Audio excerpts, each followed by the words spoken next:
All right, let's get this going, dude. Let's do it. There we go. That's the song I like, Jared. You know, when we start with the other song, it's the wrong tone. We're setting the wrong for sure. tone. Right. We're not. This isn't NPR, Jared. We've got to start off with a bang. Oh, maybe that's what we're doing wrong. NPR is very successful.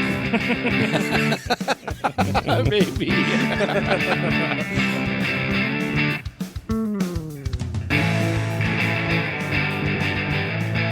Hello and welcome to the Untranslatable Podcast. We are here today to talk about the cult of ignorance, or AKA the anti-intellectualism movement in the U.S., or at least I'm planning on talking about it in, specifically in terms of the United States, because as much as I hate to say it, because I do love my home country, we do embody a lot of the things that are anti-intellectualism. Just for a little teaser for all of you listeners out there, some examples of this, and we'll talk about these more in detail as the episode goes on. If you just look at politics, especially who was our previously elected president, I think that's a pretty solid example of anti-intellectualism in America. Also, if you just look at the fact that you can get into a college based on your athletic, now I sound anti-intellectual, your athletic abilities and not your grades or what you could bring to the university academically, is another example of anti-intellectualism in America. We'll just start with those two, and we'll talk about more of them as the episode goes on today, because there's a lot to talk about today with the cult of ignorance in the U.S. And ignorance in this case is certainly not bliss, and we're going to talk about that. And I'm so happy to be joined by my good buddy and my co-host. What's going on, Jared? Hi, Chad. This is great, by the way, because these must be, between this and last episode, I think we have two of our most ironic episodes consecutively ever. Between toxic masculinity, see, here it goes already. Toxic masculinity and ignorance, I think I just find that highly ironic, because the only thing we can do in this episode is expose our ignorance, and really the only thing we could have done in the last episode is expose our toxic masculinity. So I just find that hilarious. Luckily, though, this is the perfect time to spread some unnecessary ignorance into the world, because right now, ignorance has been significantly reduced into our veins in society, in the world, I should say, because Facebook and Instagram have been down all day long. And where do we get our facts and our news now, Jared? And now we're seeing people flocking to Twitter, Reddit, just looking for some sort of respite, some safe space. And I find that here in the globe, I should say, social media is everywhere, and we are in a space now, especially WhatsApp, which is not big in the U.S. but is big globally, huge globally. Mm-hmm. Yeah, sure. We're in a space where social media, I think, is both what we as a society need, but also is what's contributing to our ultimate downfall, in the sense where I was thinking today, if Twitter and Reddit, for example, were to also go down today, we might need to take cover in our bunkers. Like, we might just have the purge at that point. And there was one point in the afternoon today, today's Monday, when this is all happening, where Twitter was half down, where you couldn't see replies, so you'd open a tweet and it would say unable to show replies. And when I saw that, and it wasn't just me, because I saw other people tweeting about it, I'm like, this is it. I need to go to the grocery store now, stock up. Load up on your toilet paper, Jared. And cartoon style, get some 2x4s and nails and just hammer over my doors, because this is it. Some sandbags as well. Dude, but at the same time, social media, since it's been around, has just been accelerating the downfall of society. So there's really for sure. no benefit. And spreading the cult of ignorance as well. It's a lose-lose situation is what I'm saying. If it's down, we're screwed immediately. If it's not down, we're screwed in the mid to long term. Right, sure. Well, Jared, I'm so happy you brought that up, just because the funny thing about social media is people will post these things, especially like anti-vaxxers on social media. It cracks me up because it's like they quote unquote did their own research.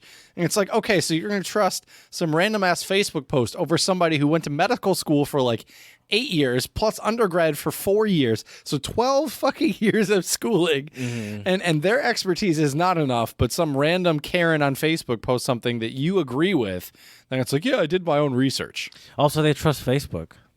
Honestly, Right. it feels like Facebook is more dangerous for society than the vaccine. It's like, why do you trust Facebook with all your information? They know where you Right. live. They know all of your hobbies. They know all of your friends and family. They know your political views. That's not They know how to concerning target you. you with whatever ads.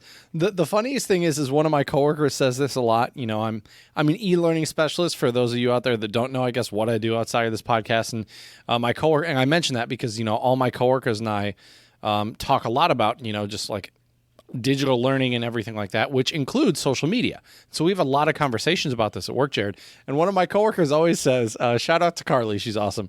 She says, why would I use TikTok when people say, oh, don't use TikTok because the Chinese government is gathering your information. She'll always say, why would I use TikTok when I could just use Facebook and have Zuckerberg sell my information to the Chinese government instead?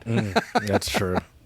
Or all those like email lists you might inadvertently sign up for as well. It's like, how am I getting these emails all the time? By the way, we're talking about, it's no secret that social media is in modern days, because I'm not going to say this idea of cult of ignorance is new, but in modern Oh, day, definitely not. Right. social media is the breeding ground for ignorance.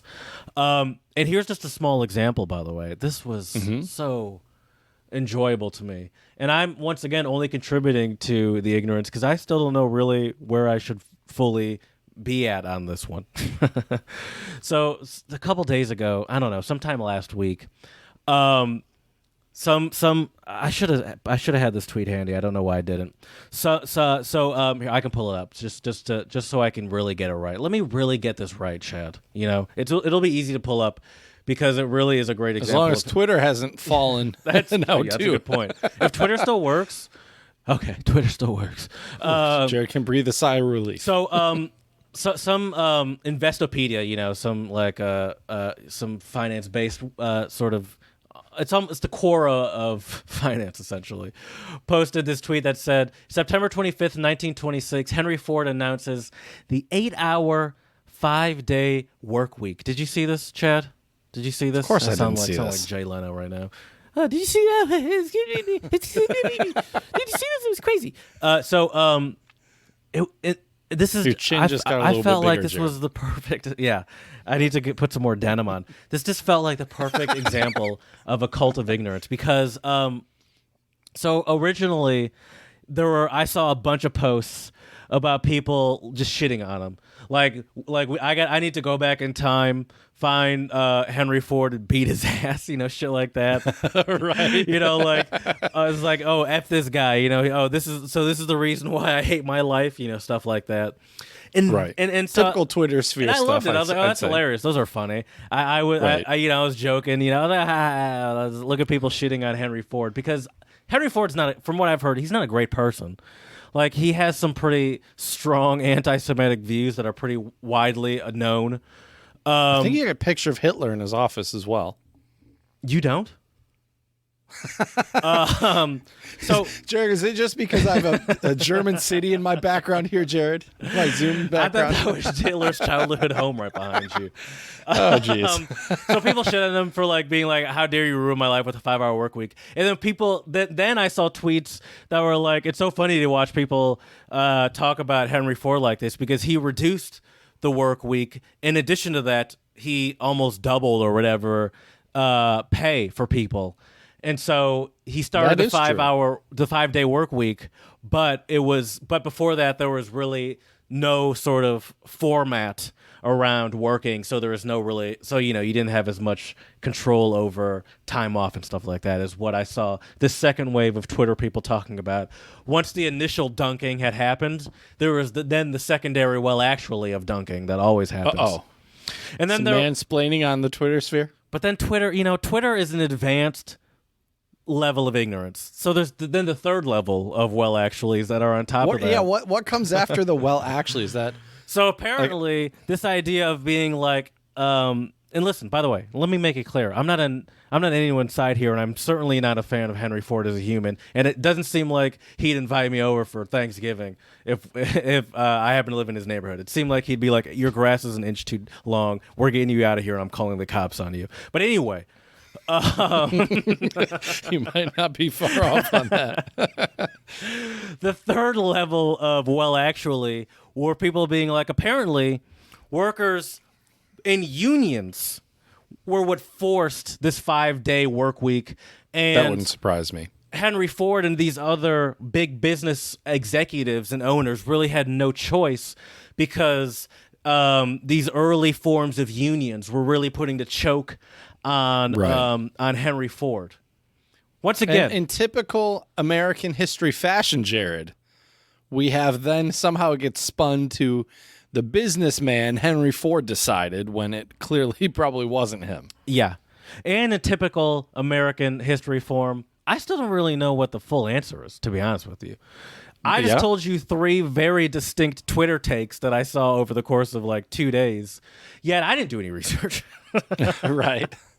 At least you're willing to admit that instead of saying that your Twitter quote unquote knowledge was your research, because some folks out there would say that. But I just very much enjoyed the progression that I saw on Twitter because I really did find the shitting on of Henry Ford very enjoyable. It was hilarious to me. I was like, "This is oh my god, that's so stupid." Stupid. I think at some point, Jared, we need to do like a actually episode and find. I'm sure you could curate some really funny actuallys from Twitter, and we could talk about them because that might be a fun one. I could do it in the moment, probably if Right. That might even need to be like a new podcast segment. Well, actually, I think that'd probably be more entertaining than Chad's story time. But that actually sounds like a great, John Oliver or who's the other? Trevor Noah. Yes, thank you, Trevor Noah segment. Where they could do it both ways, where they make fun of people's wrong actuallys, or where they do the actually.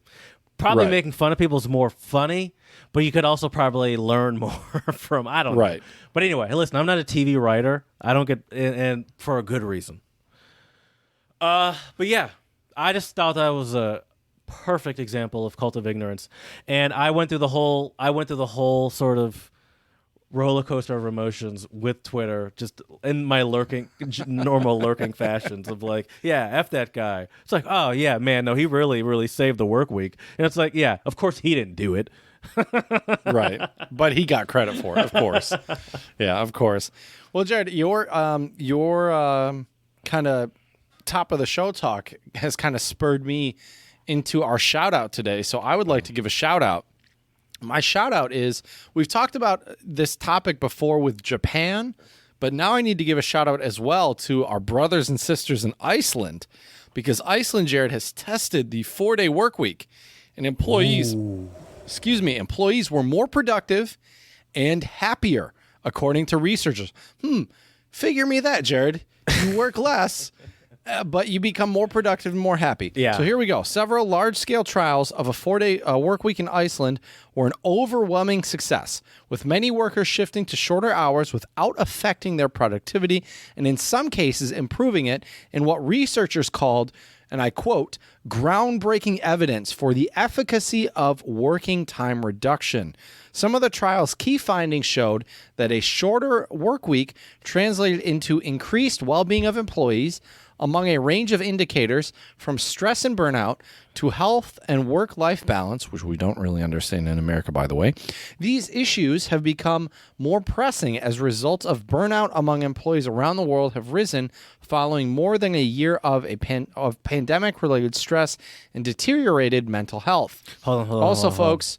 Yep. Mm-hmm. Go ahead. No, what were you about to say? Also, folks, please, if you have insurance, or even if you don't, and you can find someone to talk to, if you have any issues related to stress and mental health, please reach out and talk to somebody, because I've been seeing a therapist for a little while, and it has been instrumental to help my own mental health, and I would say I'm in a fairly decent place. And I know people have been struggling with this pandemic, so please You're in a fairly get out there decent and talk to place? somebody. Has that been your psychologist has said this to you? Just because I don't know, I've seen differently. is Well, what I'm saying. actually, yes, he has. Well, he used the term blessed. but Blessed? I would say decent. Yeah. He said I was in a very blessed position. Hashtag blessed, or Oh, just yeah, blessed. Of course, hashtag Okay. blessed, of course. Listen here, Because, Chad, you're in a very 60-year-old hashtag- man is definitely going to use hashtag blessed for sure, Jared. But yeah. praying hands. Real quick, before this turns into a before I just want to say that the idea of the 4-day work week makes perfect sense to me.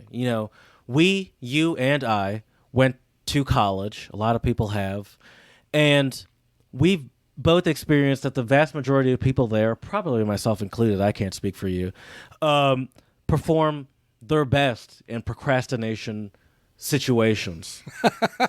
When you're in a situation where you're forced to compress the work down, the work is the same, but you're like, okay, now I know what my time period is, and really, it would not surprise me, especially in this work from home time, where I fully believe that for the most part, efficiency of work productivity, I should say, hasn't changed. That I would argue that there's probably still like 6 to 7 hours of a day wasted in a work week. Yeah. So it's very easy. So I feel like if people know what that time frame is, it's very easy to just compress that down and just essentially eliminate the procrastination for the workers and be like, this is the time you have to finish the same amount of work, and you'll do it because then you'll have more free time, Yeah. And and if we're all being honest with each other, we're probably wasting a good 5 to 7 hours a week anyway, just by working from home and still being just as productive as when we were in the office. Right. Yeah. I think agree with you. It makes perfect sense to me, and I think that I could easily be at the exact same work productivity that I am now with the 4-day work week. Yeah. I agree with you. But I as bet well. you, but I could imagine also like the big whatever corporation being like, well, if we cut it down, then almost slippery slope style. Who's to say in a decade they're not going to be like, why are we here 4 days a week? Why not just make it? We should 3? do 3. Exactly. Oh, that would be great. And then then it's the 3-4 situation. Listen, Right. That's what I want. I'm not big corporation, but I could just see that slippery slope logic being applied to it, or even just like those Right. people that aren't big, whatever, but still talk like they are. Like the people that are so concerned about certain levels of taxation, where it's like, yeah, but you make $35,000 a year. This is not your concern of taxing those that make over $1 billion at whatever percent. Right. Definitely. For sure. Well, yeah. So that is actually my shout out though, Jared. So shout out to Iceland. I think Iceland. I think we need you more said a places. different country earlier. No, Iceland. Okay. Okay. Spread a little Yep, love. sorry, let me turn it I up. I mentioned need to- Japan. Oh, that's Spread a little It love. was either Microsoft or Sony in Japan tried this out, and they saw kind of the same thing. And I find that interesting because we all know the stereotype in Japan is like you see pictures of these poor, workers and business executives like falling asleep, standing up on the subway because they work themselves to death over there. Yeah. So yeah. Well, Jared, I think you know what time it is, though. That's right. It's some time for some untranslatables, which are idioms, proverbs, sayings, axioms that don't always translate on a one-to-one basis into English. We are your tried and true, certified, untranslatable professionals to decipher these for you. And hopefully Jared will get us started today with a good untranslatable. Sure, Chad. I have 2 untranslatables as usual, and they're Vietnamese. They're both Vietnamese.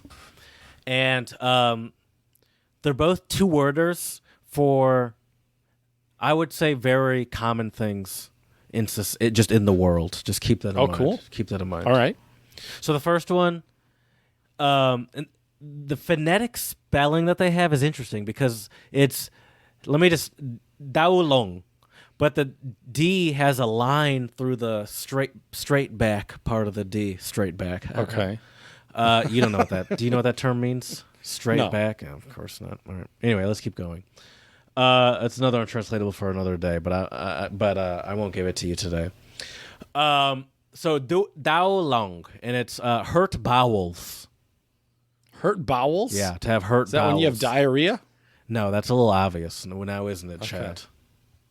That's true. Usually untranslatables aren't that obvious. Sometimes they are, but not usually. But I wouldn't even consider that bowels. untranslatable at that point. If you say That's you have true. hurt bowels and it's because of diarrhea, that's just life. That's not an untranslatable. That's reality. Right. Right. Hurt bowels, man. I mean, that's a very colorful and very gives a lot of imagery. Hurt bowels. It's an emotional feeling. It's an Oh. emotion. Hurt bowels. Is that when the only thing I'm thinking of is like when someone tells you something that like makes you so uncomfortable, you kind of like tighten up. Think of something that makes you romantically uncomfortable. Oh, is it to have like butterflies in your stomach? I would say the exact opposite.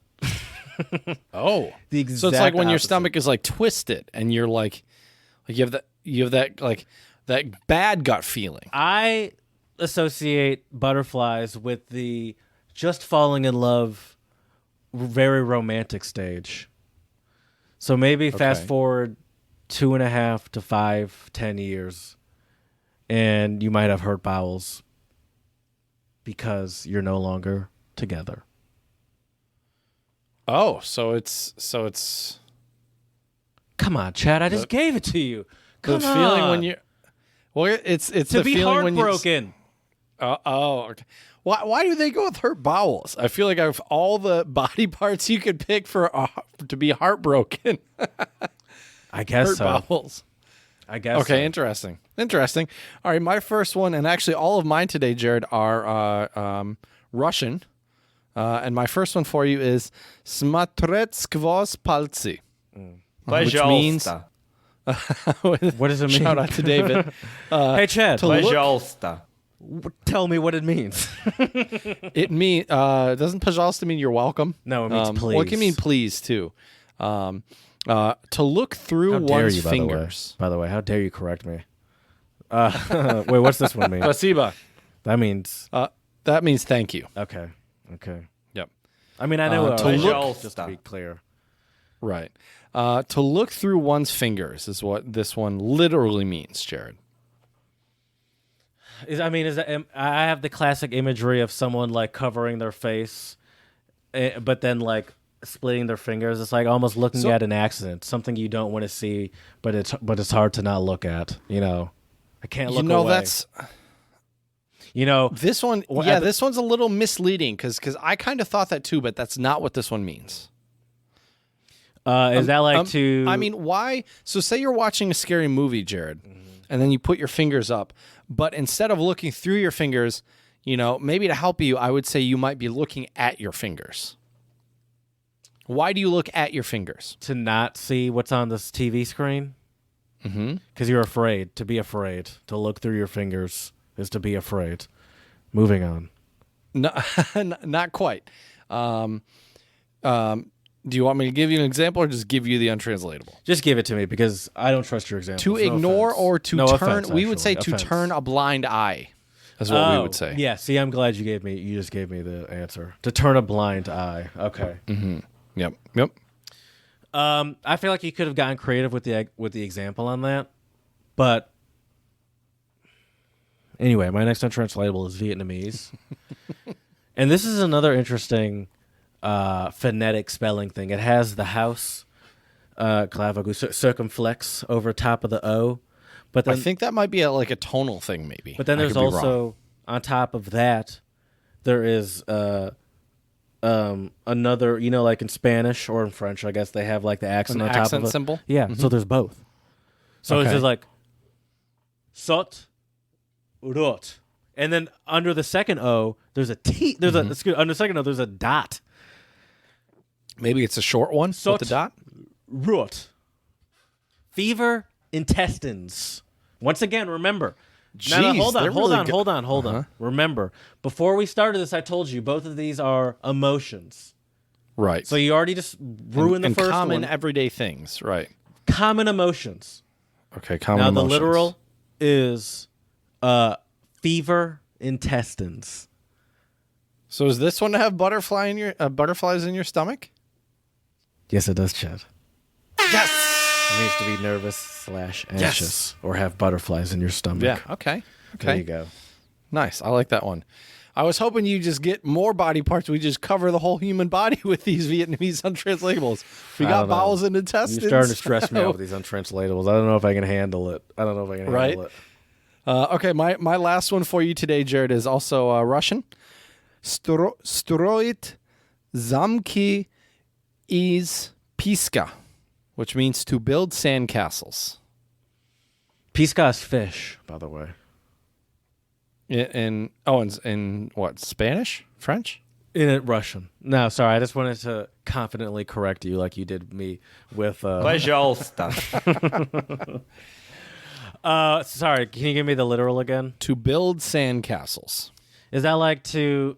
I mean, is it the same as like the English or untranslatable as like building like weak relationships?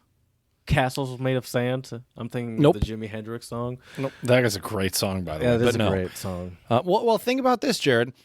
Would you say that in most places in Russia you can build sandcastles? Is it possible to do that? Is there lots of sand in Russia? Yeah, probably. No, I mean, I know the answer is no, but I feel like, yeah, probably. I mean, where there are beaches or lakes, probably, yeah. Oh, sorry. I didn't realize you meant, is there sand every place except for where there are beaches or lakes? Sorry, I didn't. You should have clarified. I should have. That's my bad. Yeah. That's Is my there a bad. lot of sand anywhere in the world? Are there a lot of beaches or lakes, Jared? Well, in that case, no. I'm sorry. I'm an idiot. My ignorance is showing, Chad. So Let what's me your give you an point here? example. What's your point Let here me- about Russia? Let me give you... Not. I imagine Russia has a shit ton of sand. Russia is gigantic, so That's true. I can't confidently be like, no, they don't have any sand. That's true. Well, let me give you an example, Jared. So you tell me, you know what, Chad? I'm gonna buy myself a McMansion, and Yeah, I can I'm gonna see get that. I'm gonna get a Rari and a Lambo, and I'm going to do this in 6 months. And I would say, because in this case I have a Russian accent, Jared. I would say, well, Jared, what do you mean? I think you are going to build sandcastles. Oh, is this like it's unsustainable, or it's like you're building? It's just like it's not Not possible. even unsustainable. It's not possible. There we go. I got you. Exactly. There we go. It's impossible. I got Something's you. impossible. Just to be clear, Yeah. I typed in Russian beaches in Google, and there are plenty of examples of Russian beaches. So, I'd to say Sorry there's for no leading you sand astray in there, Russian is a bold But yeah, statement. it means to be impossible or to have unrealistic hopes. Chad, Although- doing this podcast with you is like building sandcastles in Russia. Building sandcastles in Russia. What's the literal? just to build sandcastles. Okay, I got you. To build sandcastles. Well, Jared, let's get to our main topic today, which is the cult of ignorance in the U.S. And the way- I want to start. Before you start, King of Segways, you're just gonna go over the. I mean, cult of ignorance is just a whole beach filled of sandcastles getting knocked over by high tide. That's fair. Sorry, there was that segue. I'm surprised Mr. Segway just ignored the segue. But anyway, what were you about to say? Go ahead. I've kind of please. given up on my segues, Jared, because you always shit on them. Anyways, Well, if it's gonna I be wanna good, start- I wouldn't shit on it. fair enough. Anyways, it's called constructive criticism, Chad. By the way, that's fair. do you not get constructive criticism at construct- work? Is that how you treat it? Yeah. Well, my boss actually, a lot shit of- on me. Apparently, I don't give my assignments I'm in on quitting. time.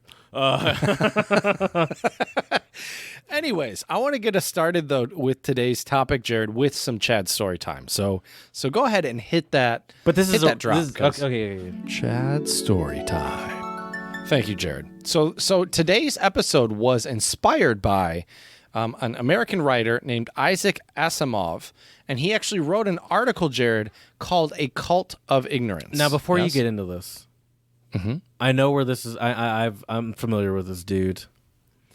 When I had an English class one time. Let's go back a little bit, and I referenced someone in my English paper, and my English teacher essentially deducted points because she was like, you don't really know who this person is. You just Googled whatever and found this person and used this person as if, and she didn't like that. And I asked that to say, do you actually know who Isaac blah, blah, blah is? Or did you just Google Cult of Ignorance a couple hours before this podcast and see his name? So no, as I said, Jared, this episode was inspired by the article written by Isaac Asimov. Okay.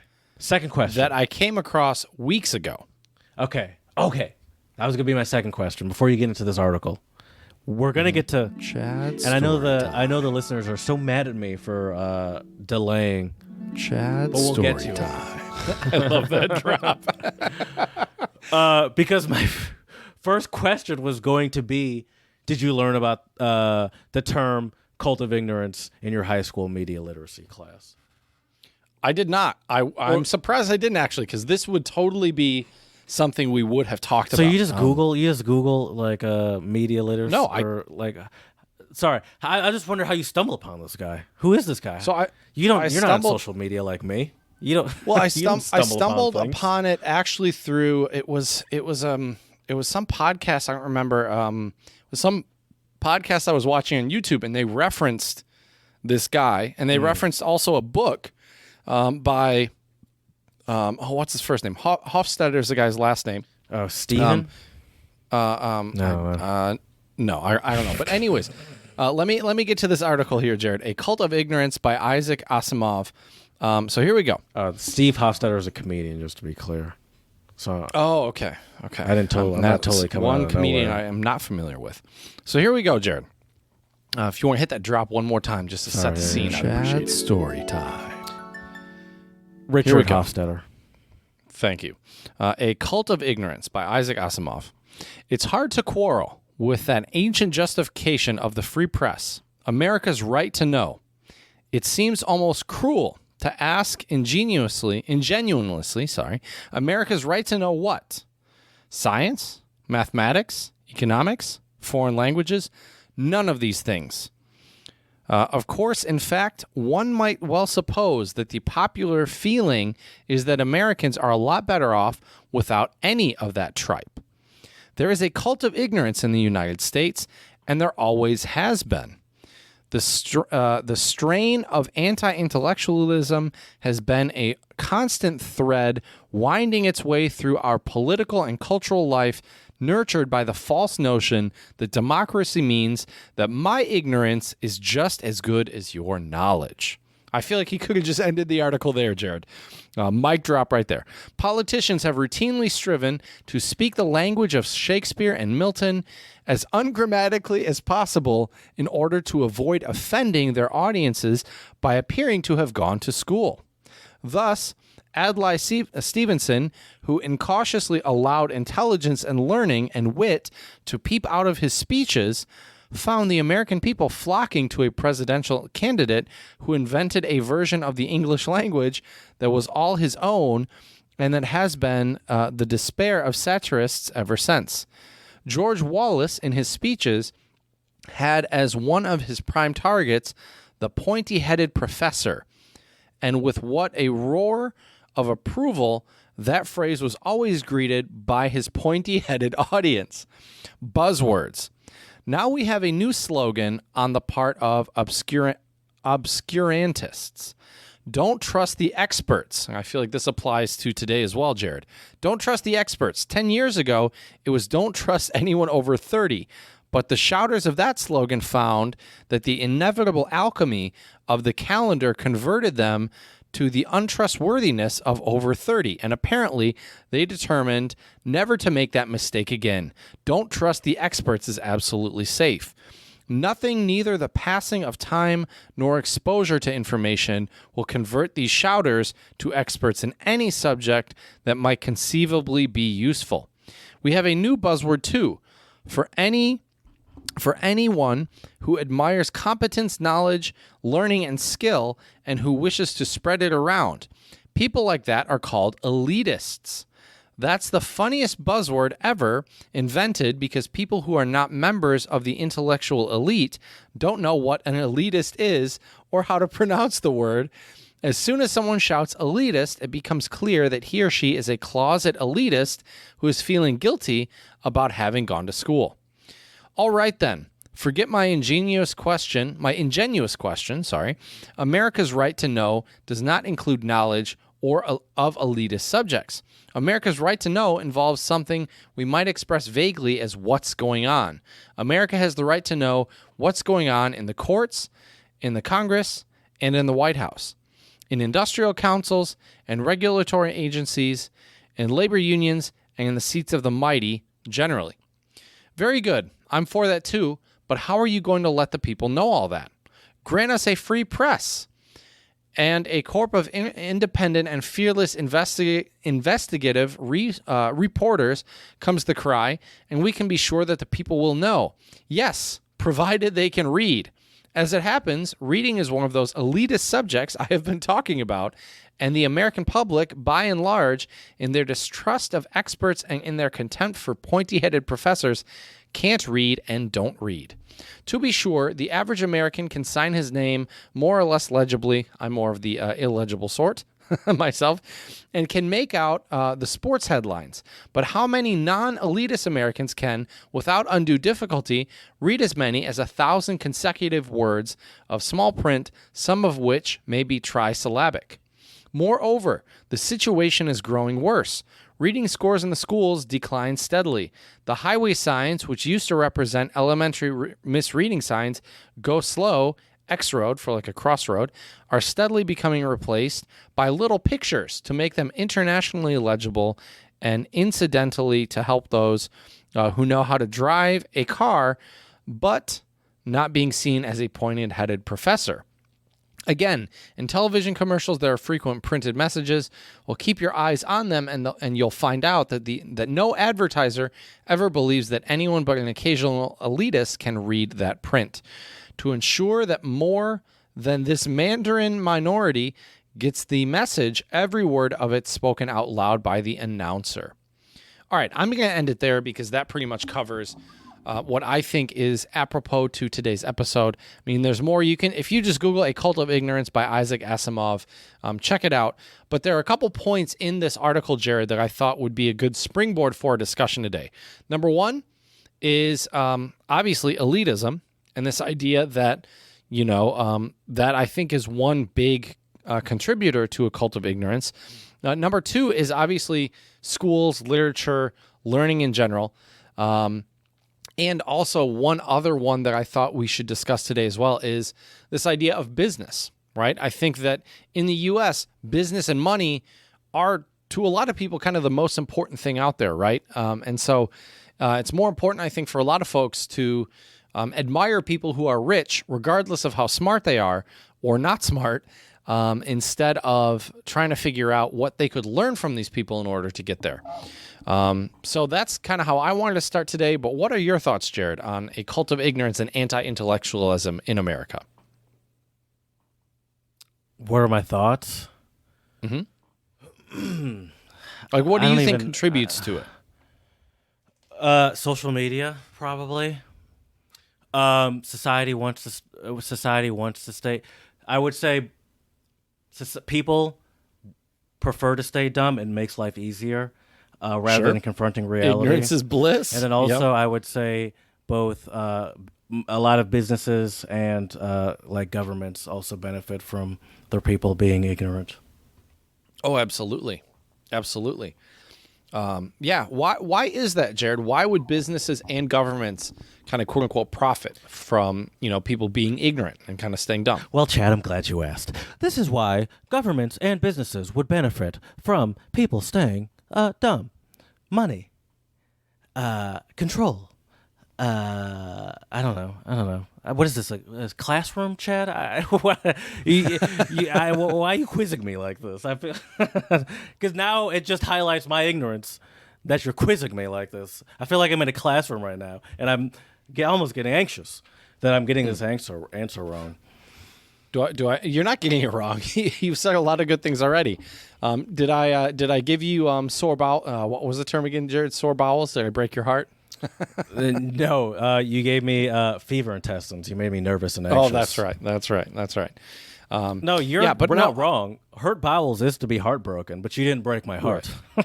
Okay, well, good. Yeah, because that is certainly not my goal of today's episode, No, Jared, Chad. or in general. No, you did not break my heart, but you made me very nervous and anxious. I feel like I'm in a classroom and I'm supposed to answer a question like we prepared this, and I don't have that answer for you. That's right. Jared made eye contact with the teacher. That was his first mistake. I like having conversations, Chad. I don't like dispensing information like we have it, especially in an episode where we're specifically talking about ignorance. And then you're going to put me on the spot and ask me this question like I have some sort of answers, like I'm about to drop some knowledge on people, when I'm just going to sound as stupid as everyone else that would answer this question, regardless of who that person is. I think you're making a lot of bold assumptions there, buddy. But yeah, I mean, definitely business. To me, it's really what kind of bold assumptions? Well, I think there's a lot of people that wouldn't even be able to realize that it's why governments would want this, why businesses would want this. I could easily see conservative, very very conservative people out there being like, well, no, people in business want smart people working for them because they can make more innovations in the company. I would disagree. Okay. I mean, government's obvious. There's attacks on going both ways all the time regarding government. So it's easy to see how these conservatives would be like, well, these politicians are ignorant, much like it would be easy to see how a liberal person would do that, because they're both right to a certain extent, and they're both wrong to a certain extent. But you sound like me. I do, and I don't even like that I did that. As I was saying that, I'm like, ugh, gross. Because I hate that. But I'll say that I'll say I'm not going to say it's even though. I'll say they both have levels of correctness, but I don't agree with you in the sense where it's like they're just as bad as. I don't agree with that in the slightest. But I would say that there is ignorance on both sides. That's undeniable. Yeah. But in business, obviously there's the picture of like conservatives love business and that's what moves society, and how dare you put any restraint on it. But we've also seen a number of ignorant sort of ignorant cults of ignorance regarding business with Nike, with Starbucks, with those are the two that come to my head. Better get me my Christmas cups, Exactly, Jared. the war on Christmas, which we've talked about. Nike Right, supporting that was a fun one. Nike supporting Colin Kaepernick. Nike supporting Serena Williams. Nike making the hijab swimming suit. We've seen plenty of business-based cult of ignorance, and the best part about the conservative ignorance when it comes to these sort of business examples is there's also so many examples of conservative-based protest involving buying all of their shit and then burning it. Where it's like, listen, the business is out of the transaction once you've given them the money. You can do whatever you want with the product after they've already gotten the money for the product. Right. Right. Like, this Burn is how it business right works. on it, rip it up. Yeah, they're not bothered. Exactly. Because to get that product, you had to buy it. Yep. But yeah, so I disagree is what I was saying. And those are my examples of why I disagree, Chad. That's fair. Yeah, I do think, though, that, one of the big problems, well, it's a blessing and a curse, really, in the U.S. is that, I mean, money in business is numero uno. And I mean, I'm not saying it's not in other countries as well, because it certainly obviously is important. You need, a strong economy if you want to hopefully move society forward to a lot of degrees. I hear you. But okay, go ahead. But the problem is that I think if we really want to move our society forward, especially for the younger generations, money doesn't solve all problems. Yes, it helps a lot of things. I'm not trying to say it doesn't. But if you have a lot of money, but you don't have the knowledge to know how to handle that money and what to do with that money, you're eventually going to hit a sticking point. And I confused. think that what are you in talking the US, about? Well, I'm confused on what you're saying. There are plenty of dumb rich people. We're very familiar. I'm confused. I'm lost. Sorry. Well, so what I mean here, Jared, is that money alone is not going to get you as far as you could get if you had money and education. But in I don't the think US, money. I don't think money gets you anywhere regarding ignorance or not. I mean, it can if you want it to, but I think it starts within. I don't think your ignorance level can easily, obviously, be influenced by money. Money is the easiest way to gain more knowledge is by buying information and education, but I don't think that has really anything to do with someone's ignorance level. I think a lot of it is more to do with someone's willingness to learn. And I think that people's lack of willingness to learn and to stay ignorant is really a defense mechanism. And people are trying to, and people don't want to deeply analyze why they are who they are, why they've gotten to where they've gotten, why society is in the place that is right now, especially if everything is working for that person. There's no real benefit in rocking the boat, testing the waters, and I don't even know. Sometimes No, I agree with you. No, I think you're making some really good points. I know. But I just have to control myself sometimes. I don't, because I have some feelings here that I don't think people can handle. And by people, I mean you. Well, let's hear them. I want to hear them. Especially if you say shit like that, you have to finish your thoughts now. No, I'm just shit talking. Because I feel like no. But yeah, it really is just a defense mechanism, And this really gets turbocharged with social media because it's so easy to sort of fall into your little bubble of what you believe to be true and just get force-fed that information. Yep. Echo chamber is one word for it. Another word for it, confirmation bias. Is another common term. These feel like modern terms to me. Confirmation bias feels like a modern term to me. What was the term you said? Echo chamber. Echo chamber feels like echo chamber. I feel like is more modern. I feel like they both feel like modern terms to me, because I feel like it's a lot harder to get into these sort of echo chambers and a lot easier to get into these echo chambers and confirmation biases in the modern world, where it's a lot easier to be like, the vaccine causes you to grow a third and fourth foot.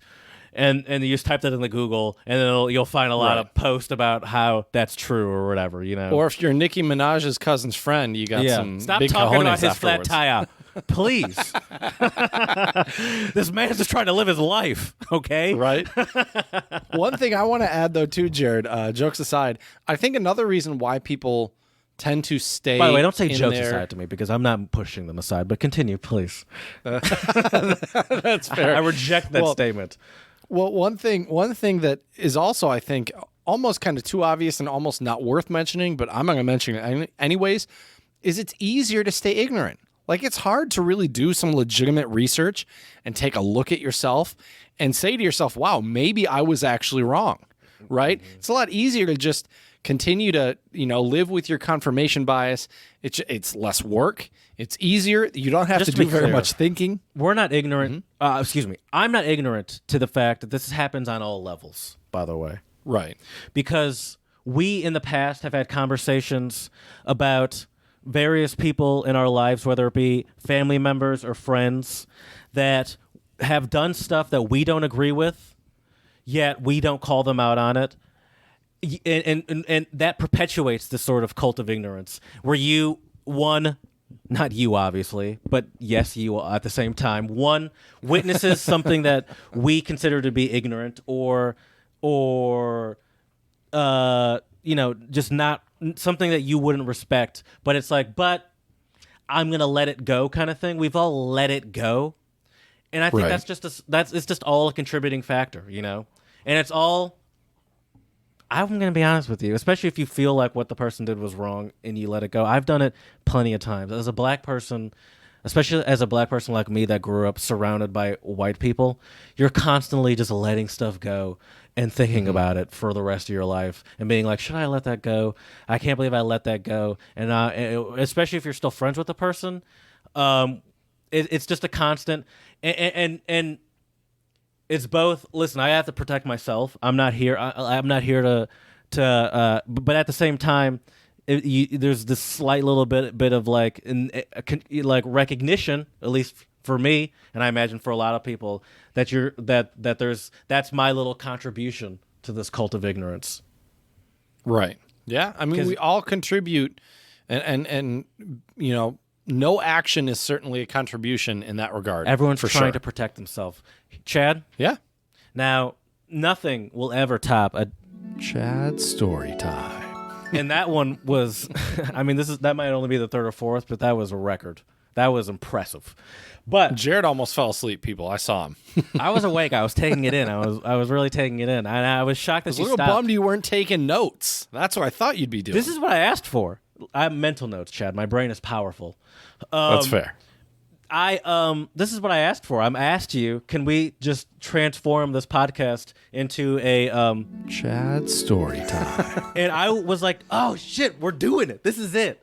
I thought that was Right. it. I thought I was done for the episode. I'm not even kidding. But just in case, I'm always prepared with a banger knock out of the park. Jared's list. Oh, perfect. I got a list as well, so I'd love to Is it a talk Chad's about and list? compare.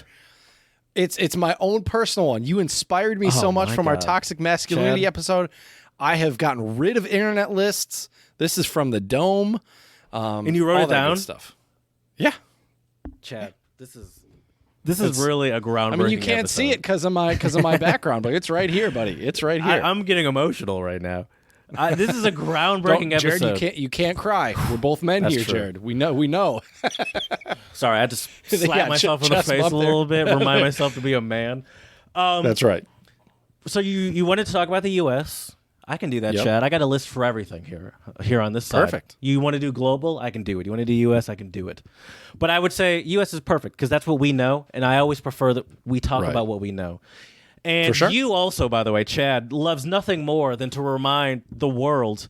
By the world, I mean the 3 people that listen to this, that America's got it all wrong. I think now we've grown it to 4, Jared, but still. Oh shit, dude, we need to celebrate. I didn't realize that. We need to Why get a do you cake think or I something. got my beer today, Jared? It's a celebration. I just have a Verner's. I didn't realize we were celebrating. I've gotten into a bad place in my life where every time I go to Meijer, I can't help myself but buy Verner's for no reason. I don't need Verner's in my life. It's just soda, but it's so good. Oh God, First of all, Jared, it's pop. that's of true. all. If I'm talking about Verner's, you can't really say soda because it only exists Right. really in states where they say pop. Yep. Anyway, some great examples of cults of ignorance that have just been ingrained into the United States. Now, Chad, I want you to start, please. Yes, I'm so glad you're letting me start because I'm going to take this one right out of your playbook, Jared. I think one of the biggest, like where your head's biggest, at. hugest, because that's totally a word. The As I biggest said, the most example. 2 consecutive most ironic episodes we've ever had. Right. Oh man. The first thing that I thought of actually in terms of cult of ignorance, Jared, is slavery. Like slave owners took it upon themselves they didn't want slaves to learn how to read and write. They wanted to keep them dumb because, they didn't want them to, Yeah. God forbid if they actually, learned how to read and write, could communicate more clearly, they could band together and form uprisings and do all sorts of stuff. That's bad for business, bad for them personally, all of that stuff. So, It's slavery. interesting because now in modern time, it's essentially impossible. Well, let me put it this way: it's hard to limit the education potential of an adult black person. So the idea of stopping them from learning about their own history is really hard if anyone is interested in learning about that, black, white, whatever. If anyone's interested in learning Right. about the real history of the U.S., it's very hard to stop them. Like what you're talking about. During the slave times, there were conceited efforts put into place to prevent black people from getting educated. And if there were signs of like secret setups of black people trying to educate themselves, they'd be severely injured. That's very true. Modern history, in modern times, you can't really do that.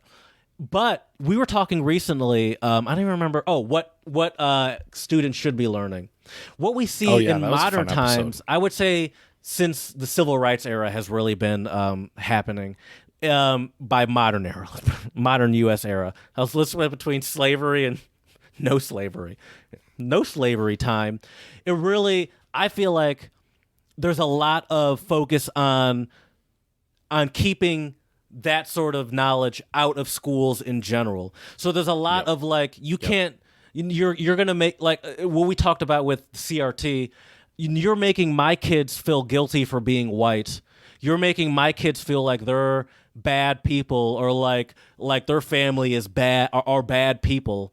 And I would say it's the same sort of goal, but but you have to attack it from a different way, because you can't really stop people of color from learning about history in modern times. Even though there's still, to be fair, there's still conceded efforts to stop that as far as funding to certain locations. So absolutely. I'm not saying it's not. I'm not saying that's not happening, or that they don't try to make it happen. But I'm saying for an adult, let's say, it's very hard to prevent an adult from learning, whatever it is they want to learn. So I would agree with you, but I would expand it from slavery, and I'm glad you started with slavery, because I'd expand it to racism, but obviously racism in the U.S. at least starts with slavery. So yeah, I put racism isn't an issue as my sort of U.S. ignorance ingrained, because you see so many times in like there's such a effort not only to not educate, but to be like, racism's not a problem anymore. And you see so many of these black people, it makes me so mad, like Candace Owens and Terrence K. Williams, but you see so many of these, like the conservatives eat up. Who's the other one? I think it's Tim Scott is another one. He's a popular one these days.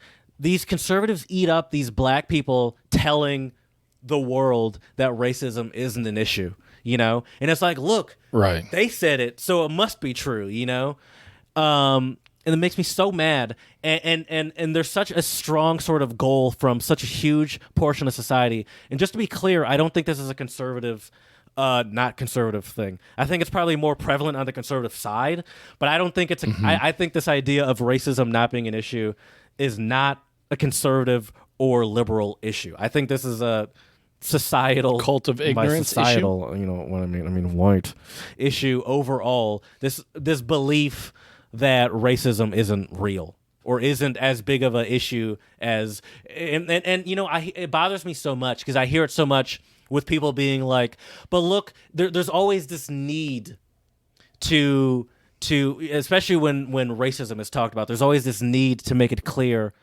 how much we've progressed. Where it's like, but that's not the point. Right.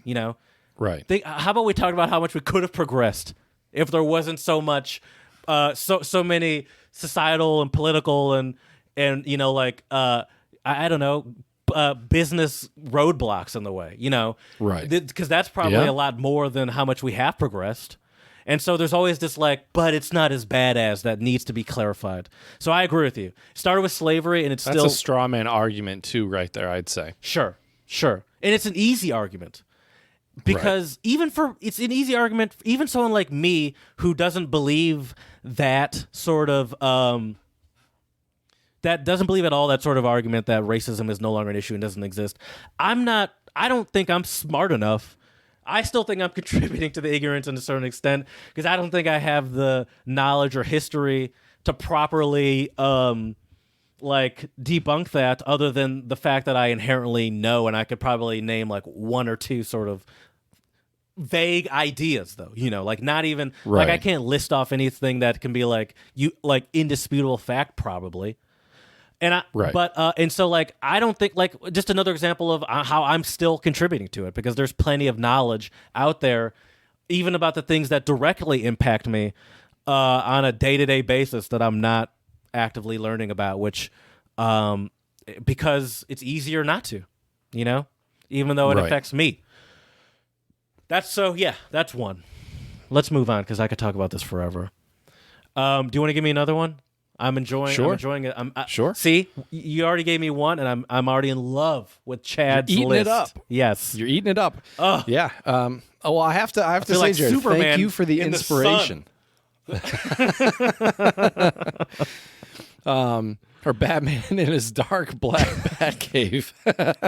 Anyways, my next one for you is just the fact that a lot of people associate like education with elitism. Like if you like I live in a small town. There are a lot of people that I've talked to that I went to high school with. Like, well, it's been a while, but before COVID, there were a lot of people I talked to, and they kind of like. They were like, oh, well, look at you, Mr. Fancy Travel Abroad and speaks all these languages. And it's like, I never did this to flex on y'all. I did this because I wanted to experience the world, experience life, learn new things. And when you have the perspective That's not why I learned German, just to be clear. I didn't have a choice. Well, you had to. Yeah, you did have a choice. But I just find it so funny that it's like in so many other countries in the world, education is associated with success in life. You know, get an education so you can become successful. And in our country, I think people more buy into this rags to riches story, and people do buy into, Jared, the one type of intellectualism that people do buy into is street smarts, right? But then book smarts, you know, we call people geeks and nerds, and we rag on them, but we shit on them. Mm-hmm. I would argue that what is more important than education in the U.S. is success. Yeah. And I would say to the point where some of the most popular success stories that any American, let's say our age and older, I don't know what's going on with these children these days, can reference Bill Gates, Steve Jobs, Mark Zuckerberg, all these people dropping out of college to start their business in their garage or whatever, or like Jeff Bezos, starting his little shitty office. Right. It's not even the fact that it has nothing to do with. Honestly, it's for some of these people like Bill Gates or whatever, and I don't know, some of these various other people. I don't know. Did Mark Zuckerberg? He didn't graduate, did he? I don't know. I have no idea. But we all know Bill Gates didn't. That's a very popular story that everyone is familiar with, the story that, he dropped out of Harvard to start Microsoft out of his garage or whatever. Is a common story, I'd imagine. And it's like the oppressive part is that he forewent. What's the past tense of forego? Let's do. All right. So foregone. Foregone. But he didn't foregone to say you don't say he foregone college. So all right, hold on. Don't look it up. Remember last time we did this with Bear, and I got that one right with Baird. Yeah. So for this one, I'm going to say forewent. Is that really what you're going to say? That sounds so wrong. I'm going to say forewent. Go ahead. What are you going to say? Okay, foregone. So he foregone college. That's what you would say. I would use it. I would probably use it in a different. I mean, that just sounds awkward any way I try to say it, but. Go ahead, look it up. Let's see what it is. Okay. I'm going to laugh my ass off if it's forewent, because that sounds terrible. Shit. Sorry, The funny thing, though, too, is I love that people use the Bill Gates example, and it's like, not to sound like an asshole here, but half of you that use that example are not even close to the intellectual level of Bill Gates. Like, were you developing like computer games as a kid? Yeah. Like you probably weren't. No. You know, like no. I was no. So Chad. This is according to Grammarly.com. God damn it. It's forewent. You can just tell them my smug attitude. Is that what you're saying? I can. Yeah, I can. Let me just say this. Bill Gates forewent his college education at Harvard in order to start Microsoft. In case you're wondering, the past tense of the verb... You need to become an English teacher, not me, clearly. I was an AP English in high school. Listen, I'm about to be the biggest elitist ever regarding grammar. I was in AP English in high school, and I had one of the biggest grammar sticklers I've ever witnessed in my life, and he... on a regular basis, at least a couple times a week. You have like PTSD from this guy, I feel like. He would start almost every class with a grammar test, and it would be about 10 to 15 sentences with multiple mistakes. He doesn't say how much, multiple mistakes. And if you miss one of those mistakes, you get the whole line wrong. And then you'd have to pass the test to either someone to your left, right, in front of you, or behind you. They would grade it and then call out your score when they said your name. So just because of that, I can never be wrong again. I'm terrified. PTSD. It is forewent. Forewent. The past tense of the verb forego is forewent. They forewent the walk and decided to go straight home. The past participle of forego is foregone, Chad. Oh, interesting. Okay. If you wanted to get healthier, you would have foregone cigarettes long ago. Would have foregone. Yeah, see. Yeah, okay. So my example didn't involve It's a a past different voice. participle. It just involved this, I Right. guess, whatever the basic past tense is. Past part. No, what? I don't know. Whatever. I'm not Just good the at past tense Yeah, form of the verb. but Yeah. we're both right, Chad. So Well, I'll take it. I'll take I'm it. going to give myself 2 points and you 1 because I was right in my own sentence, but That's you fair. weren't wrong. That's fair. Anyway, Just give you a little Listen, teaser, Chad, Jared. this This is- is Squid Games. I would have been I'm eliminated. just trying to Anyways, eliminate a little bit of the irony in this episode about ignorance. Fair enough. Fair enough. Can I give you a great example of ignorance that was in modern? Please do. This was Please modern do. times, which, let's be honest, probably all starts back with slavery. Chad, how do you feel about the Affordable Care Act? The idea of all Americans getting affordable care. The Affordable Care Act. They call that Obamacare, don't they? Yeah, Is that yeah. what some folks call it? Yeah. Yeah. I mean, how do I feel? I mean, well, hasn't No, it no. just made That's not the everything more point. That's not the point. complicated? That's not the point. Okay. Okay. You missed the whole point. What's the point? Well, it made everything more complicated. Where'd you hear that from? Who told you that? Well, Chad? didn't it make a lot of or not more complicated? Didn't it make some things more expensive? Because there was a point in time, Jared, where More I was expensive going to than go what? on the private insurance. More expensive. Okay, I don't know. This is a great example. Either of way, cult of what's your ignorance. point here? What's your point? I wish you would have gotten my point and not just. I just. Not knowing about politics, clearly. I know. is It's your just. point. I just. My head is hurting from the irony. Because I don't think you know what you're talking about, but I don't either.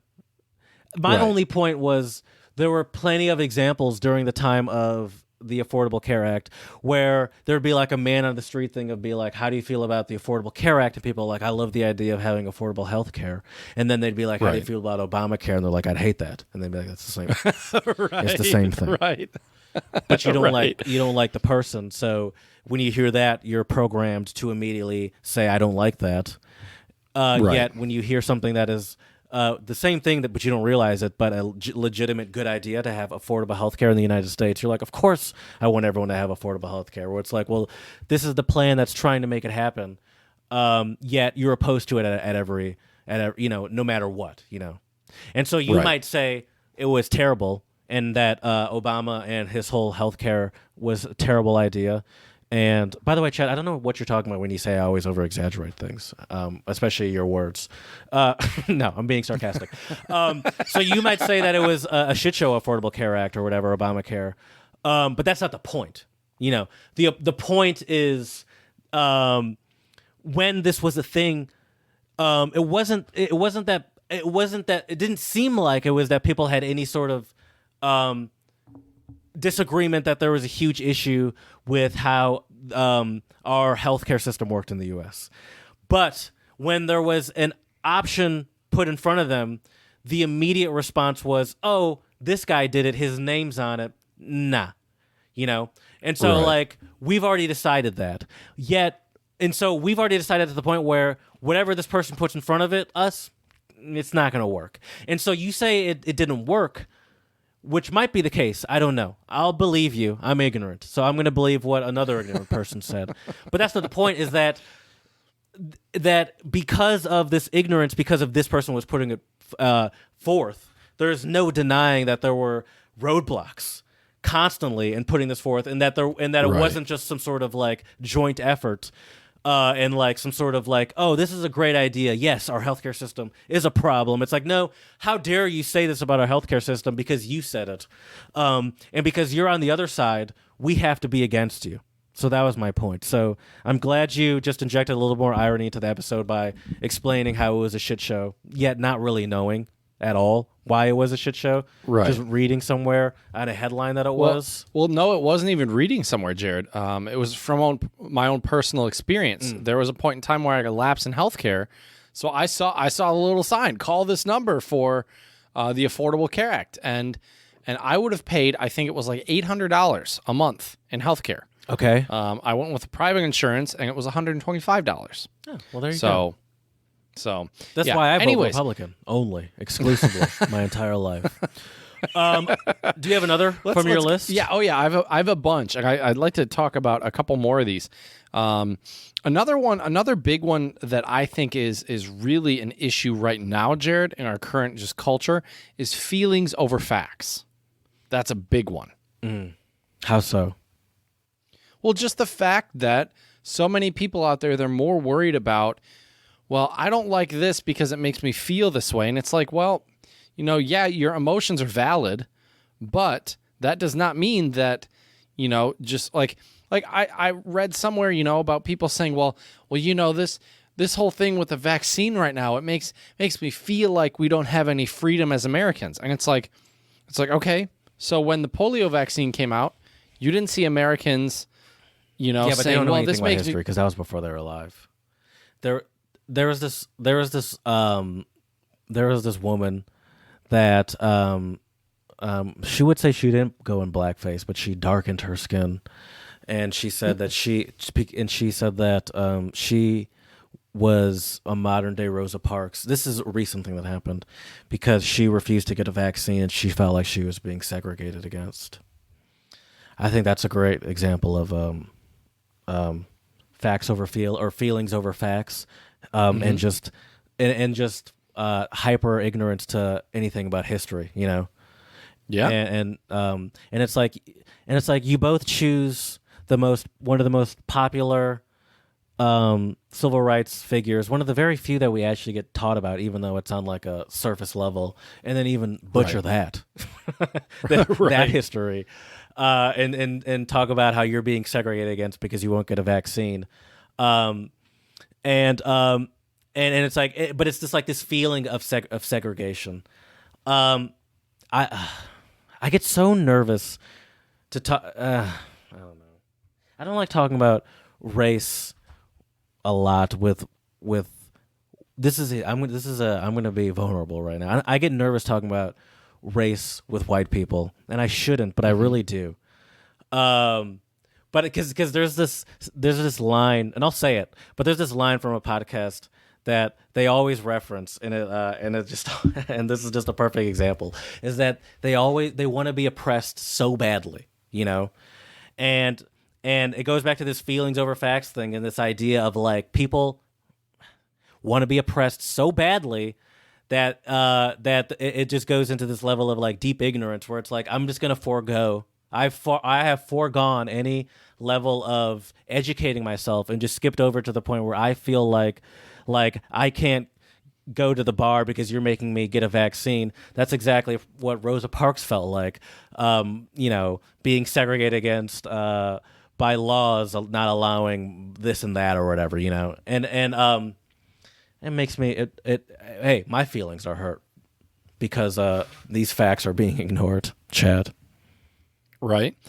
Well, another one, kind of your favorite term here, Jared, piggybacking on this feelings over facts, leads us to not trusting the experts. In America, I would say in general, we're kind of a rebellious lot in the U.S., I mean, if you look at how our damn country was founded, that's kind of how it started. But the thing is that I feel like we're one of the few countries out there where you can have a scientist who has years of experience and plenty of, I'll just say, like, academic street cred, and people won't trust them. And they think that there's some, like, I just find it so funny now that people will call themselves, quote unquote, critical thinkers. I'm doing air quotes right now. Critical thinkers who, and conspiracy theorists who say, oh, well, so-and-so is a part of the deep state or whatever, and they're just trying to push an agenda.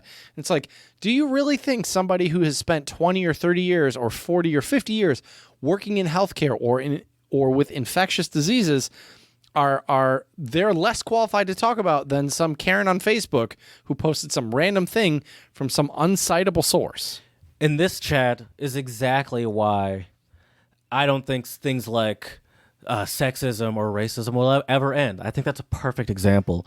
We look at something like the vaccine, which, if you look at any statistic, the likelihood to get sick, the likelihood to end up in the hospital, the likelihood to end up dead, it all points to it's much safer, significantly more safer to get the vaccine than to not get it.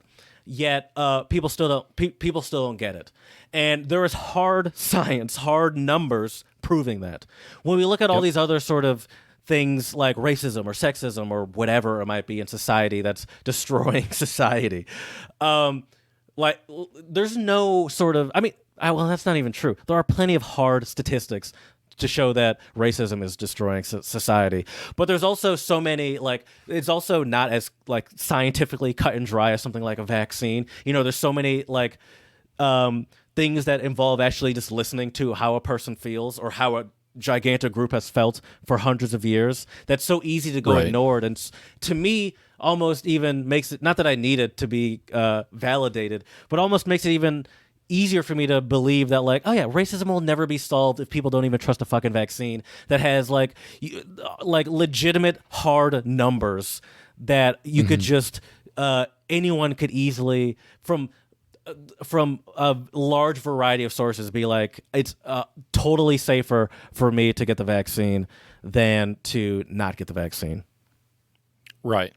Yeah, the funny thing is too is all these people out there who say they're critical thinkers. It's like, really? So what peer review journal articles did you read? Yeah. I find it so funny and so laughable that, a lot of people out there, have, and once again though, the scary thing is, Jared, is nowadays you can find anything on the internet that will back up whatever bias or ignorance you have. Like, one of my favorite examples of this is this guy posted on, I think it was on TikTok, but like the video I watched was on Instagram before Instagram crashed, by the way, but anyways, and the guy said, he was like, look, this is what's so hard for a lot of younger people nowadays is you can basically Google anything and it will support your claim. And so what he did, Jared, and this was hilarious, he Googled, will coffee make you go blind? And there were like some articles about like coffee causing blindness. And then he Googled the opposite, like, will coffee improve your eyesight? And of course, there were some like articles or other bullshit that said basically both sides of the story, right? Sure. So, well, so nowadays, that in general, nutrition in general is a giant, like, just various sections of cults of ignorance, and you see it just move around from time period to time period. There was a huge I was talking to some people about how powerful the Got Milk campaign was, and now we kind of live in we live in a society, Chad. We live in a society, Chad, where now like dairy's not really considered like a healthy part of your diet for the most part. But there was a good couple decades where it's like your bones are going to be weak and fall apart and you're not even able to run without your tibia cracking in half if you don't drink milk every morning, because the dairy industry was spending millions of dollars every year to put ads on TV with Tom Brady or Ross from Friends with a milk mustache, Right. Jared, you should see my boomer relatives when I tell them I don't usually eat breakfast. I get the line that I know, oh, well, breakfast is the most important meal of the day. You can't miss breakfast. Yeah. And it's like, no, I get that. I've been doing it for like 4 years and I'm not dead yet. My family's from the South, as you know. So any moment that you deny food, no matter what time of day, if you show up and you deny their food, it's a sign of disrespect. Right. What? You're going to hell. Are you okay? Right. Yeah, it's 4 PM. Or it's like, yeah, it's 2 PM, and I just came from freaking Raising Cane's because I'm in Louisiana. Okay. Right. Yeah, I don't want your fried fish and again. Anyway, yeah. Okay, I have a couple more, by the way. A classic one that, if we're going to talk about ignorance, I will not stand. I mean, you covered one that I won't stand to not be referenced. We referenced it probably within every other one, is racism. Honestly, this one that I'm about to reference, we could probably, I could probably swing it back to racism if you give me about 45 minutes to an hour and a half. Guns. We have a huge cult of ignorance regarding guns here in the U.S. No matter how many children or adults are murdered, there is nothing that'll convince enough of the population of this country to get rid of guns or to significantly lessen or make it significantly more difficult to get guns, I should say. I agree. I don't think I don't think in our lifetime. What am I? I'm let's say 30. Let's say you're 30 because I'm not ready for that yet. But you're about to be 30 in 7 Whether days. I like in it a or week. not. Am I right? 11th, October Yeah. 11th. Yeah. Yes, sir. Yeah. Thanks for honoring my birthday, Jared. Yeah. Hey, what's your mom's maiden name, bro? And your pet name? Well, I guess you could deduce year I was born from my birthday, but yeah. Yeah. So, I mean, not from October 11th. You could have deduced the year. Oh, wait. We just said you're that's about true, to we be did. 30, though. Yeah, So, exactly. yeah, you can figure it out. In our lifetime, you're not going to see a reduction. I don't think we're going to see it getting Definitely not. much more difficult to get guns. And we're probably... Well, you know what's interesting about guns, though, too, Jared? Is it also relates to our cult of ignorance in terms of just the egregious amount of military spending we have. And all of this is under the guise of like safety Yes. and defense. I have another one for you around that. Okay. I mean, you see it with the ridiculous artillery that local police forces have, and it's like, I don't think the city of Birmingham, Michigan needs a mini tank. I'm going to be honest with you. Right. Probably not. Right. But you also, what was I going to say? Oh, you also see it when there's any sort of anytime there's some sort of big protest happening in the U.S., anytime there's some sort of social unrest, whether it be, let's say, like 9/11, for example. I know that's a big example, or like anytime there's some sort of big Black Lives Matter protest, that's sort of the popular one du jour in social media.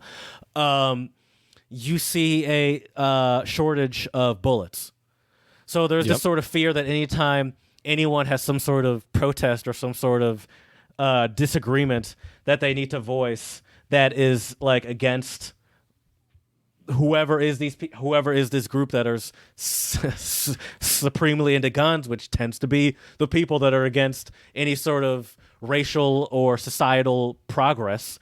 Right. You see a bullet shortage, or even, or let's not. And gun sales skyrocket too. And it doesn't even have to be as dramatic.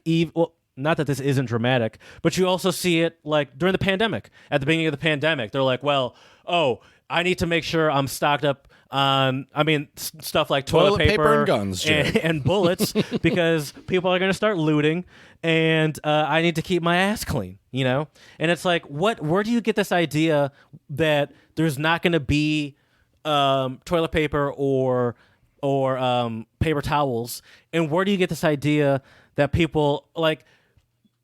To me, when I see people like stocking up on things like bullets or guns, or even just normal sort of supplies, it's almost like a sign of projecting, where it's like, okay, well, now I know, even though you're the one with all the shit, if shit were to go down and I actually needed to rely on someone, I don't trust the person that's this quick to be like, I'm hoarding everything for myself. F all you guys, you should be prepared. I'm the one prepared. So you're simultaneously the one that might quote unquote have everything, but then also the one that I don't think I should trust. Yeah, I agree with you. Because generally speaking, your fears are ignorant. And yeah, you might be right. And I might not be able to be this logical in the moment, but because there's dude, listen, Twitter, please don't fail us now, because if you do, we're going to be dealing with this in a couple hours. So, hold on. Let me check Twitter just to make sure. Because I'm looking out my window, checking Twitter, looking out my window. Okay, Twitter's still up. It's just updated. Okay, Twitter's still good. For now. Yeah, so it's just like, I don't trust you even though you might have stuff, because it's like, it's statistically speaking, you're ignorant. Another big one. Right. Do you have any more? I got two more. Okay, because once again, Daddy's list is endless. My list is endless. I'm getting cocky. Go ahead. I have two more as well. I actually have one more. I have one more. But you might have it as well, so we might cover it. Okay. Mine are kind of bundled, I guess, my last two. Number one is just the lack of respect of teachers and also lack of funding for schools. It's very specific. With that also being said, though, Also, the fact that higher education is not something that's necessarily accessible. I'm not saying everyone needs to go to college, but I think everyone in America, everyone should have the opportunity if they so wish. I agree with you in that. The fact that it's not a priority. I mean, education, and I think that goes back to what I said before. Education is not respected, yet success is respected. So so people will respect your Harvard degree if you're some sort of successful businessman, a lawyer, or whatever. But Or engineer, yeah. people will respect your success, I would say, just as much, or if not more, If not more. Yeah. without the degree. It's like, oh, you were Yep. able to forego. You forewent the degree. God damn it, Jared. You have foregone a degree, yet you have. Oh, I have a grammar question for you, real quick. Yet you're still God, in. here we go. Yet you're still in a place of success, and you're driving a Ferrari without having to. And we love those damn rags to riches stories in And America, I'll Jared. say- Americans eat that shit up. I'll say, because of how our education system is set up, I'll say it's a little bit validated because of how much colleges are. The idea of paying for it to a certain extent sometimes kind of feels like a scam, depending on how how it works out for you after the fact, Right. My question for you, grammar wise, it's a pet peeve, I should say. I have a pet peeve. Let me ask you if this is valid. The irony of this podcast. Let me ask you if this is valid. When it bothers me when I hear someone say something. So we know that as far as prepositions go, fanboys, for, and, nor, but, or, yet, so. Those are the prepositions. Not prepositions. Okay. Those are the conjunctions. Is that the word? Conjunctions? What's the term I'm looking for? Fanboys, Chad. It's not prepositions, because preposition is on or shit. Oh, wait. Prepositions. Right. That is. It is prepositions. Fanboys are the prepositions. It's going to bother me. Anyway, what it really bothers me is when conjunctions. It's a conjunction. Okay. Fanboys are the conjunctions, not prepositions. Prepositions is what you can do to a box. That's what prepositions is. Under, on, under, Right. in, around, Right. through. On. Those are prepositions. Conjunctions, fanboys. What really bothers me is when someone goes, but yet, and yet, Oh, yep. and Yep. so. Right. Is that not necessary? Can't you just go yet or so or but rather than but yet? Shouldn't you choose one of those two? To me, that seems grammatically wrong to go but yet when it's like, no, those are both the same. What do you call a piece of speech or whatever? What's the term you call a Part of speech. part of speech? So one of those suffices. You don't choose both of them. Grammatically speaking, they are redundant. Thank you. However, That's the term I'm looking for. Redundant. However, It's not wrong. stylistically, you could use those similar parts of speech for like a certain emphasis or stylistic thing. Okay. I mean, it depends. It boils down to, are you a prescriptivist or a descriptivist? A prescriptivist is someone who uses grammar Sticks to the the rules. rules of the book. Yeah. Yeah, that's you. I'm more of a descriptivist. So, see, this is why we do this podcast, Jared. We bring different perspectives. Yeah. But yeah. Anyways. Well, that so also yeah, speaks a little bit to your boy Isaac, whatever his name was, Asimov, because now I sort of feel like I'm coming off like an elitist a little bit. you are. Because You I'm are, like, Jared. I'm like, I don't like it when you But yet. unnecessarily make these grammatical mistakes. Another one, by the way, is when I hear someone say I laid down or I'm going to lay down. That sort of I bothers use me. that incorrectly. I probably do too. I but when I hear Right. it, still bothers me because if you're talking about in going into a bed, the term is Right. lie. You might lay Right. something onto I can lay this pen onto my desk, but I lie Right. in bed. And so Right. you didn't. I didn't lay down. I lied down. Or I'm going to Right. lie down. And when I hear Right. it bothers me. I probably make the mistake all the time. It's kind of like I'm an elitist, affect and effect. and I think yes, but but I think it's that's true. But I don't think those are interchangeable. The things we're talking about, people can argue are interchangeable. Those are just mistakes people make. Right. True. Yeah. I had a professor in grad school, Jared, who was like, someone asked them, like, what's the difference between affect and effect? He was like, I wrote a PhD and avoided both of those words entirely for my entire PhD. Dude, that stresses me out. That stresses me out. That word stresses me out a lot. Yeah. Right. I still don't really fully think I understand it. I know lie and lay, but can't do that one. That's why I just stick to the things I know, so At I least sound you get like two, a proper two, and two, elitist. and there, Jared. Right. Yeah, but I'm a terrible texter, so I mess it up all the time, and I feel like a freaking idiot. Right. No, I really know. I type too fast and don't proofread. So what other examples do you have, Jared? Yes. Sorry, I have a slide up here showing me the conjunctions fanboys. Let me go back to my list. One more.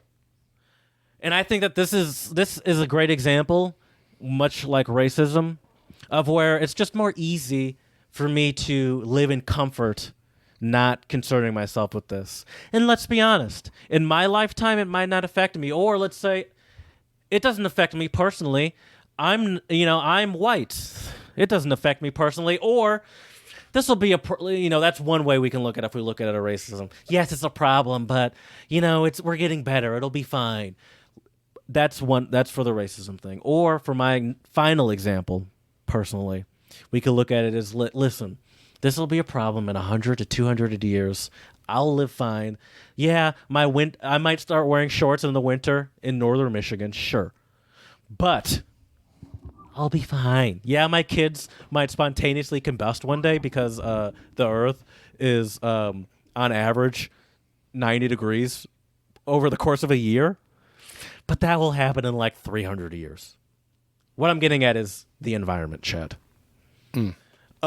We live in a collective level of blissful ignorance when it comes to the environment. And I think this includes me, who... Shoot, I need to take out my compost, by the way. They take it tomorrow.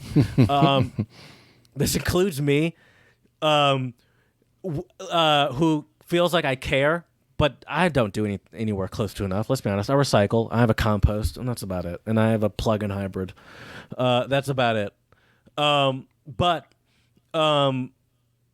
we all are living, for the most part, not all of us, for the most part, are living in a blissful ignorance about the environment. And honestly, there are some people out there that are downright like, no, we're fine. What are you talking about? Everything you believe is made up. And it's probably the same people that won't get vaccinated. Where it's like, what sort of research? Probably also flat earthers. What sort of scientific research could you, someone that has at the most bachelor's in communications, what sort of scientific research could you do that could prove? It's like, there's a podcast I listen to, and I love the way he explains it, where he's like, you're the 1 out of 10 dentists that don't recommend this floss. Where it's like, that's a great way to put it. I love that. That's awesome. And I'm going to have to start using that, Jared. That's great. Because it's like, yeah, that person exists. We all hear the ads where they're like 4 out of 5 or 9 out of 10, where it's like, yeah, there's no one can say 100% of blah, blah, blah, blah. But you'd be an idiot to listen to that one person, because the vast majority of the people that have the most amount of knowledge are like, yeah, well, I'm doing it because it seems like, because everything I've seen has proved that it works. Yeah. So this all just goes back to take the damn vaccine. Really. Ooh, this was a heavy one, Jared. This was a heavy one. I want to leave us with fun, though. I did too. I'm going to leave us though with actually the definition of this term. And I will tell all of y'all, because I want to cite my sources here. I got this from a nonprofit organization where their mission is to educate others, and it was like asoto.org or something like that. And here's their definition. Our working definition of anti-intellectualism in the United States is a social attitude that systematically denigrates science-based facts, academic and institutional authorities, and the pursuit of theory and knowledge. So there you go, Jared. So let us know what your thoughts are on anti-intellectualism or the cult of ignorance, whether it's in the U.S. or you see it in your own country. Let us know at untranslatablepodcast@gmail.com. Check us out on Instagram and YouTube, Untranslatable Podcast, and also check us out on, well, I guess not on Instagram because it's down right now, but check us out on Twitter in that case, Untranslatable1, the number one. And please, 5-star reviews on iTunes. Let us know how we can make this podcast better for you. So as we say here at the Untranslatable Podcast, Dziękujemy, muchas gracias, shisha, and do svidania. Dude, besides That was a fun one. besides for the fact That was a fun one. Besides for the fact that Twitter is probably my favorite social media, times like this where the two other major ones, Facebook and Instagram, are down, really highlight why Twitter is the best, because you couldn't get the level of roasting that you Right. get on Twitter, because there's so many posts I saw where people had like various gifs and memes that I barely remember, but it was like essentially being like telling the people on Facebook and Twitter and Instagram, don't come to Twitter. Right. And being like, That's hilarious. being like, hey, listen, don't try to. And oh, also there is this one where I was like, people. Reminds me of when, like, there was this max exodus of Californians going to Texas. Texans were like, don't come here. Yeah. Don't bring your liberal hippie bullshit here. There was one I saw of this like a 10-second video of this woman at a party, and it looked like at a concert. And it looked like, or party, I don't know, but there looked like there was some level of hardcore music and hardcore activity going on. And Okay. she was just standing there, like, holding her drink, just, like, looking, like, perplexed. Just like, oh, my God. Like, looking around, like, what the hell is going on? Like, with this hardcore, like, like, metal music playing. And it's like, it was like, when people from Twitter, from Instagram and Facebook show up to Twitter, they're like, what the hell is going on here? That's great. Oh my God, that's hilarious. Doesn't surprise me though. God, it's been so good, and it's been so good. But I'm not even kidding. Like, I don't even think I'm kidding when I'm like, if Twitter goes down right now, I'm freaking boarding up my house, Right. because without any level of social media, we're doomed. Yeah, People are We've hitting become the so streets. accustomed to it. Right. Hey, No kidding. someone needs to pay attention to me, okay? Right. Right. Yeah, how am I going to get my attention and validation without social media? I have to go outside and hold up a sign or some shit. Yeah. Listen, I'm not afraid Oh, to loot man. this Best Buy. If it'll get me viral one day, Right. Well, I guess that doesn't even exist. What am I talking about? Right. Now I sound like these people. I'm like, wait, I can't I go guess viral? maybe YouTube? Is YouTube social media? I mean, Yeah, kind of. YouTube is still up. People were making fun of, because Google, I think, made some sort of, everyone's been making jokes about it, and I think Google made some joke. Right. And everyone's like, listen, careful, Google. You're, people know. Although, one of my coworkers is German, and she said her friends in Germany said Google was down in Germany today. Damn. Who knows what the fuck is happening? Something weird's bro? happening, because as I mentioned, Twitter was never down today, but there was like Right. an hour or two, at least for me, when I could update and see the latest tweets, but replies wouldn't show up on any Right. tweet for like an hour. Or Well, two. not to freak And I'm you like, out, "Don't do Jared, this, but Twitter." Not to freak you out, Jared, but if there are bad solar storms, it can fuck up with the magnetic fields in the U.S. and actually cause all sorts of issues. Jesus, I got to get this podcast posted, is what you're saying. Right? Yeah. No shit.